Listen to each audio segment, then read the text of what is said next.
Assalamualaikum warahmatullahi wabarakatuh. Alhamdulillah. Nahmaduhu wa nasta'inuhu wa nastaghfiruh. Wa na'udzu billahi min shururi anfusina wa min sayyiati a'malina. Man yahdihillahu fala mudilla lahu wa man yudlilhu fala hadiya lahu. Asyhadu an la ilaha illallah wahdahu la syarika lahu wa asyhadu anna Muhammadan abduhu wa rasuluh. Amma ba'd. Qala Allah ta'ala fi kitabil karim wa tasimu bihablillahi jami'an wa la tafarraqu. Wa qala Rasulullah sallallahu alaihi wasallam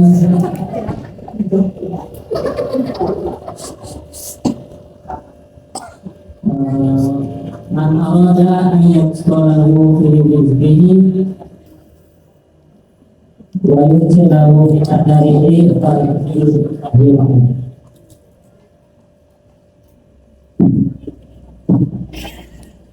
Tentunya yang terhormat para tersebut, Tuan besar dari Sultan, dan kemudian terhormat para saudara-saudara yang dimuliakan oleh Allah Subhanahu wa Ta'ala. Pertama-tama marilah kita panjatkan puja dan puji syukur kepada Allah Ta'ala, yang mana Allah Subhanahu wa Ta'ala telah memberikan kita banyak sekali kenikmatan-kenikmatan yang tidak bisa kita dapatkan. Nikmat sehat, nikmat waktu luang, sehingga kita masih dapat diberikan kesempatan oleh Allah Subhanahu wa Ta'ala untuk berkumpul di rumah ini yang insya Allah Allah Subhanahu wa Ta'ala memberkahi kita semua. Amin ya rabbal alamin. Kemudian salawat serta salam semoga kita aturkan kepada Nabi besar kita Muhammad sallallahu alaihi wasallam, yang mana kita nantikan syafaatnya di yaumul kiamat kelak. Amin amin ya rabbal alamin. Saudara-saudari yang dimuliakan Allah Subhanahu wa Ta'ala, suatu ketika Rasulullah sallallahu alaihi wasallam pernah berkumpul bersama para sahabatnya dalam majelis ilmu, dalam suatu majelis. Kemudian Rasulullah Shallallahu Alaihi Wasallam bersabda, janganlah duduk bersama kami orang yang memutus tali silaturahmi. Tiba-tiba Rasulullah Shallallahu Alaihi Wasallam bersabda seperti itu, jangan duduk bersama kami orang yang memutus tali silaturahmi. Kemudian ada satu sahabat Nabi merasa tersinggung dan tersindir bahwa yang memutus silaturahmi itu adalah dia. Maka sahabat tersebut langsung bergegas berdiri dan pergi. Kemudian menemui bibinya atau tantenya, karena dia telah memutus tali silaturahmi, karena di situ ada perselisihan di antara keduanya. Kemudian meminta maaf dan menyambung lagi tali silaturahmi, kemudian menemui ke majelisnya Rasulullah SAW. Kemudian Rasulullah SAW bersabda,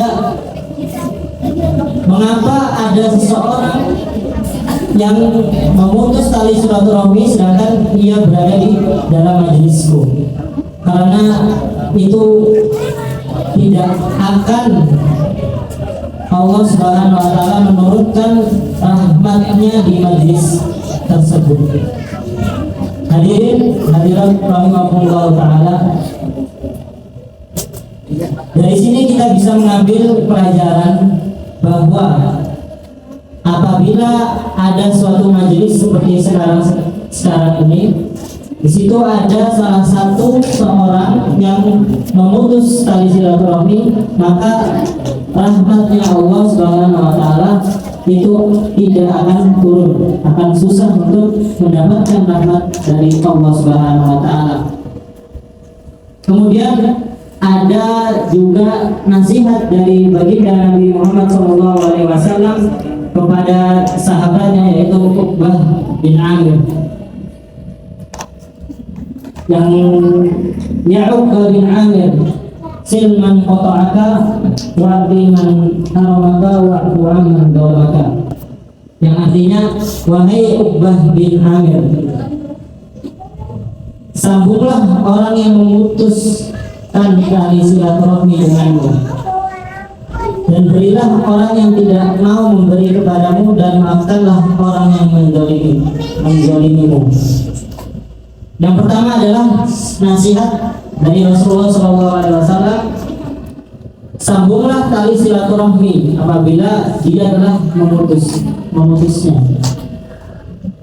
Kemudian berilah sedekah kepada orang yang tidak pernah memberikan kamu sedekah.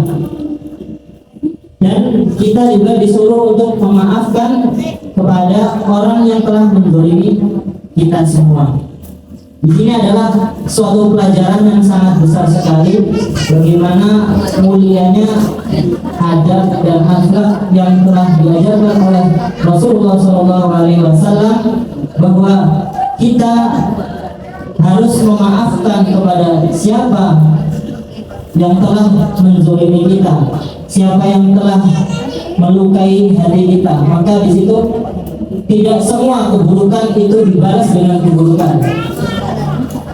Bahkan Rasul mengajarkan keburukan dibalas dengan sesuatu kebaikan. Dan orang yang tidak pernah memberi kita juga sangat dianjurkan untuk memberinya.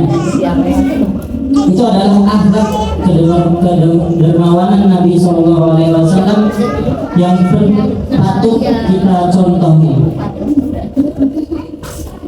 Hadirin dan hadirat keluarga besar Bani Sultan yang dimuliakan Allah Subhanahu wa Ta'ala, dengan adanya acara seperti ini, yaitu acara untuk menyambung tali silaturahmi, karena silaturahmi itu memiliki banyak sekali keutamaan yang sudah diajarkan oleh Rasulullah SAW. Yang pertama yaitu silaturahmi adalah bentuk kesempurnaan iman kita. Bagaimana kalau kita tahu iman kita ini sempurna atau tidak? Yaitu dengan cara dia bersilaturahmi. Maka yu'minu billahi wal yawmil akhir falyukrim dhaifahu, wa man kana yu'minu billahi wal yawmil akhir falyasil rahimahu. Kata Nabi SAW, barang siapa yang beriman kepada Allah dan hari akhir, maka muliakanlah tamunya. Itu adalah memuliakan tamu adalah bentuk dari kesempurnaan iman kita semua. Kemudian yang kedua, maka billahi wal yawmil akhir falyasil rahimahu, dan barang siapa yang beriman kepada Allah dan hari akhir, maka sambunglah tadi silaturahmi. Itu adalah bentuk kesempurnaan iman kita. Nah, di sini bagaimana cara memuliakan tamu? Dari zamannya Nabi SAW memuliakan tamu atau bersilaturahmi juga itu biasanya datang ke rumah-rumah untuk menyambung tali silaturahmi. Begitu pula dengan di zaman sekarang masih berlaku seperti itu.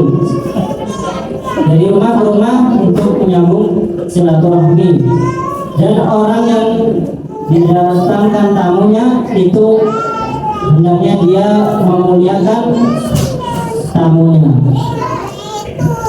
Di berbagai daerah pasti berbeda-beda. Kalau di Indonesia memuliakan tamu dikasih kopi, dikasih teh, dikasih makanan cemilan-cemilan. Kalau di Indonesia dikasih tehnya satu gelas. Kalau di Yaman beda. Selama saya di Yaman, saya beberapa kali diundang tamu bersilaturahmi juga di warga-warga orang-orang Yaman.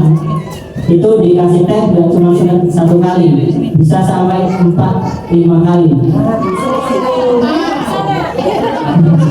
Jadi wajib sekali diminum, tapi gelasnya nggak sedikit ini ya, agak lebih kecil sedikit.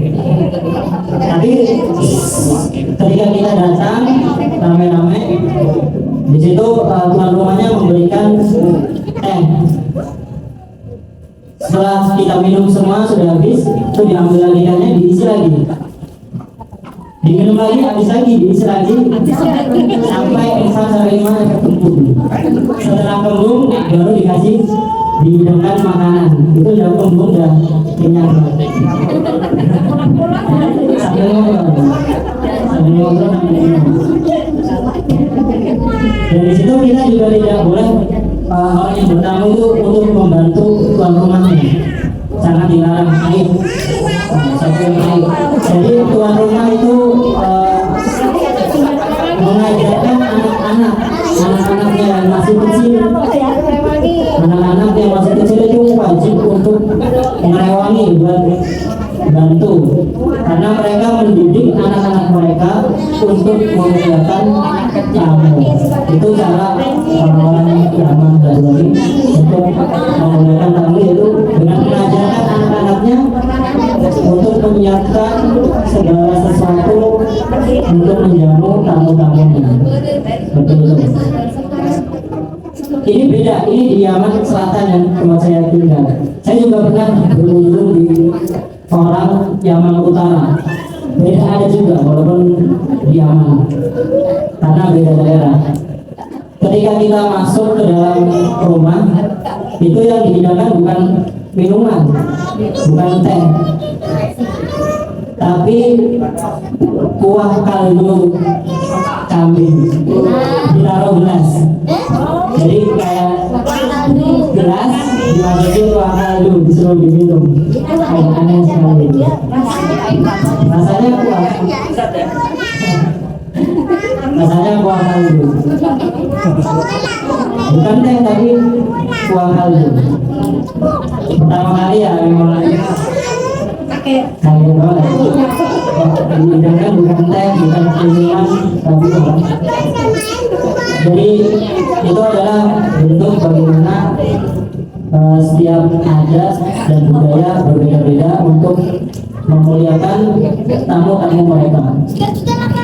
Dan disuruhkan oleh Rasulullah SAW. Yang intinya adalah kita memuliakan tamu kita karena itu adalah bentuk dari kesempurnaan iman kita semua. Kemudian keutamaan bersilaturahmi juga memperbanyak rezeki. Bagaimana Rasulullah SAW bersabda, barang siapa yang ingin dilapangkan rezekinya dan dipanjangkan umurnya, hendaklah dia bersilaturahmi. Hadis riwayat Bukhari dan Muslim, seperti yang tercatat di banner besar sekali. Jadi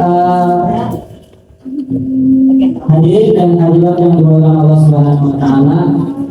Jadi barang siapa yang mau bersilaturahmi, maka Allah Subhanahu wa taala akan melapangkan rezeki kita. Jadi silaturahmi itu adalah suatu amalan yang mana Allah Subhanahu wa taala langsung balas di dunia ini, yaitu dengan melampaukan rezekinya. Belum tentu amalan yang lain bisa Allah langsung balas di dunia, seperti sholat, puasa. Bisa jadi Allah Subhanahu wa taala membalasnya di akhirat ataupun di dunia. Tetapi silaturahmi ini Allah Subhanahu wa taala akan membalasnya ketika di dunia, yaitu dengan melapangkan rezeki kita. Maupun orang yang soleh ataupun ahli maksiat ataupun orang yang berdosa sekalipun, jika ia rajin bersilaturahmi, maka insya Allah seperti apa yang dijanjikan oleh Allah Subhanahu wa taala, Allah akan rezeki kita semua. Amin ya rabbal alamin. Kemudian yang kedua, dipanjangkan umurnya. Apa yang dimaksud dengan dipanjangkan umurnya? Jadi di sini ada dua pendapat. Yang pertama yang dimaksud dengan dipanjangkan umurnya adalah Allah Subhanahu wa taala memberikan keberkahan dalam umur tersebut. Misalkan ada si A dan si B. Mereka umurnya sama-sama 70 tahun, si A dan si B 70 tahun. Akan tetapi si A ini rajin bersilaturahmi dan si B tidak rajin bersilaturahmi. Maka yang si A ini yang rajin bersilaturahmi, Allah berkatakan umurnya dengan berbagai cara, seperti banyak melakukan kebaikan-kebaikan, banyak melakukan sesuatu yang bermanfaat, sampai orang lain bahkan sudah meninggal pun orang-orang sudah mengenalnya bahwa dia adalah termasuk orang-orang yang baik, karena ilmunya adalah menjadi berkah. Berbeda dengan yang sempit, yang jarang silaturahmi. Di situ ilmunya tidak seberkah sebagaimana yang si A yang bersilaturahmi. Kemudian pendapat yang kedua, yang Allah Subhanahu wa taala memperpanjang dengan memperpanjang umurnya beneran. Itu adalah pendapat yang kedua. Dan kemudian silaturahmi juga dapat memperkuat tali persaudaraan. Sebagaimana Allah Subhanahu wa taala berfirman, "Wa'tasimu bihablillahi jami'an wa la tafarraqu."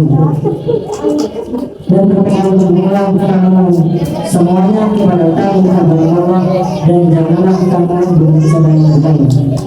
Hari yang dengan adanya silaturahmi ini, maka insya Allah Allah Subhanahu wa taala akan mempererat tali persaudaraan kita semua. Amin amin ya rabbal alamin. Bahkan sampai nanti teman-teman kita acara ini yang seperti ini bisa dilanjut dan kita yang sekarang ini akan mendapatkan pahalanya, yang sudah kita laksanakan secara istimewa. Dan kemudian bersilaturahmi juga akan mendapat rahmat dari Allah Subhanahu wa taala. Seperti yang tadi saya sudah sampaikan, bahwa dalam suatu majelis apabila ada seseorang yang menuntut selain silaturahmi, maka disitu rahmatnya Allah Subhanahu wa taala tidak menolak dan tidak memberkati. Maka dari itu kita senantiasa untuk melazimi yang namanya silaturahmi ini, karena silaturahmi ini bisa mendatangkan rahmat yang dari Allah Subhanahu wa taala. Amin amin ya rabbal alamin. Mungkin hanya itu yang saya sampaikan, lebih kurang saya mohon maaf. Dan kepada Allah Subhanahu wa taala saya mohon ampun. Assalamualaikum warahmatullahi wabarakatuh.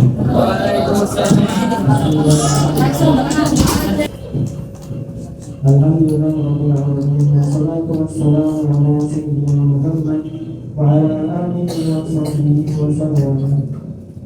Allahumma ighfir lil muslimin wal muslimat wal mu'minin wal mu'minat al ahya'i minhum wal amwat innaka sami'un qaribun mujibud da'wat ya qadirul hajat.